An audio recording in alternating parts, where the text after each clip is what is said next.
Hello, I'm a pension economist. As a consumer advisor, I'm here to alert you to the exorbitant hidden fees being unknowingly paid by expats on their pension schemes. If you are not careful, hidden fees can devour between 25 and 50% of your pension savings. That's a scary thought. Many expats simply don't understand the fees they are being charged because they are intentionally disguised and hidden. From studying pension schemes most of my life, often one or all of these three conditions exist. 1. Fees are simply not disclosed and no one knows to ask. 2. Fees are hidden in a web of internal structures, portfolios, or special purpose vehicles. 3. Sign-up documentation is deliberately made complex because most people are too embarrassed to ask, what does this mean? How much am I paying? Let me give you an idea of what happens. We would like you to meet Auntie Joan. She just retired to her beloved Hermanus home after 45 years of non-stop working. She has transferred her pension into an STM QROPS recommended by a consultant for a company called De Vere Group. They're a good example because they claim to be the world's largest independent international financial consultancy, providing expert advice to expatriate clients and investors around the globe. She is ecstatic as she has transferred her pension out of the UK and should get her pension payments free of tax in South Africa. But Auntie Joan receives her first year statement from the De Vere Group. She is stunned. Her portfolio has underperformed the market by some 4%. Auntie Joan then decides to look at her affairs more closely to understand what happened. So, she goes through the documents received from the De Vere consultant once again, but this time with a friend who is a chartered accountant.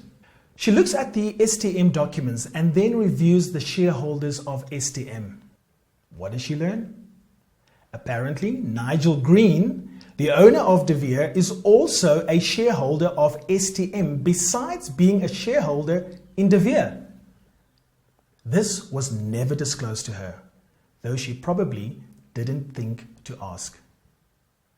But now, she is more worried because it seems that this is a conflict of interest.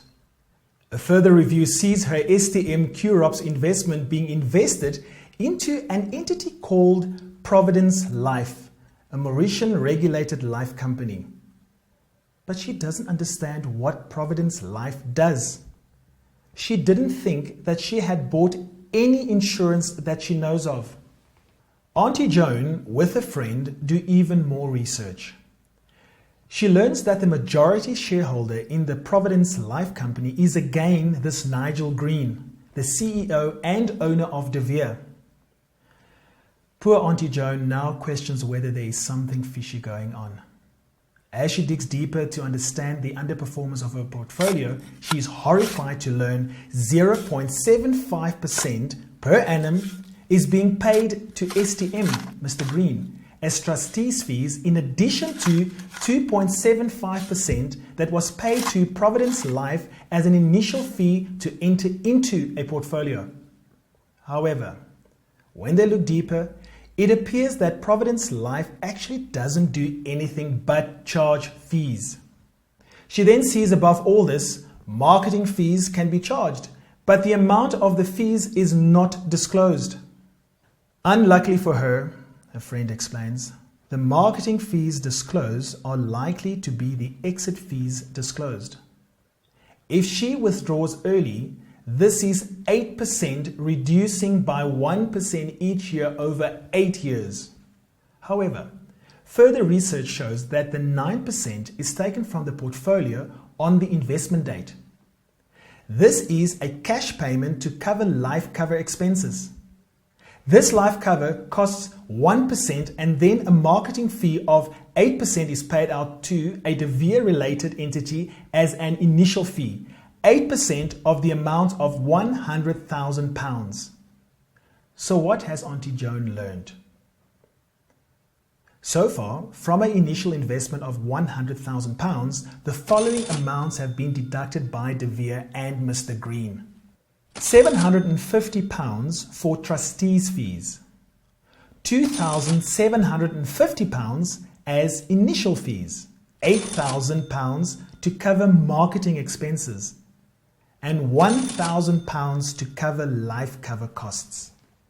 At the end of year one, a total of £12,500 has been deducted from her investment. Not surprisingly, poor Auntie Joan is horrified.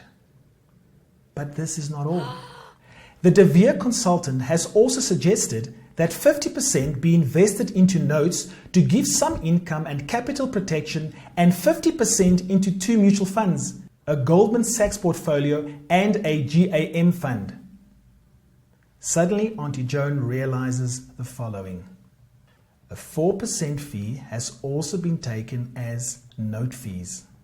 This has been paid to yet another De Vere entity by the note provider, and another 2% has also been paid to another De Vere entity for a total of £2,625. In addition, on the two mutual funds, there is an initial fee of 5% paid to a De Vere entity and a 1% annual management fee to a De Vere entity for a total of £2,625. So Auntie Joan realizes that at least £18,500 has been paid out as fees, nearly 20% of her total investment. And this is year one. It has taken her 45 years to save £100,000, and yet £18,500 is taken in year one from a portfolio, all as fees to a De Vere Group company. She wonders, how many people are in the same situation? It's clear. Now she can work out why her portfolio has underperformed. Auntie Joan calls a consultant. He's left, and she speaks to someone who promises to look into her issues. 2 weeks later, she still has not received a response. She phones him again, and he says he is waiting for head office to come back to him. 2 weeks later, she phones again, and the consultant denies that these are the fees charged. Auntie Joan sends him her calculations.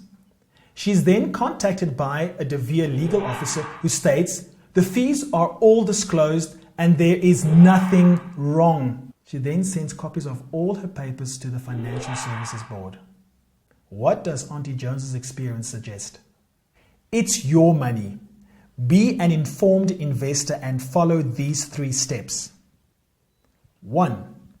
Ask about all fees. 2. Ask about all fees. And 3. Ask about all fees. Get your answers in writing. Smart investing begins with smart questions and full disclosure.